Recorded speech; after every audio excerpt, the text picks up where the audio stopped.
Siyempre, cook tayo ng simpleng ulam. Ito ay sayote. Kalahati ng sayote.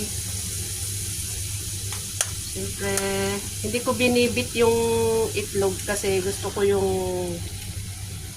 colorful.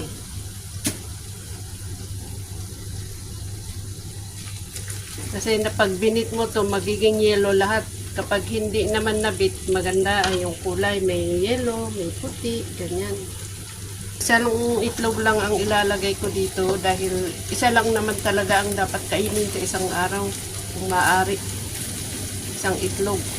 Ayan. Kaya parang hindi na scramble egg. Basta sa akin scramble egg. Sayote, scrambled egg. Oh, ang ganda, no? May puti, may colorful, ganun.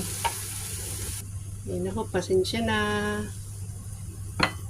Ayan. Ito ang quick ulam.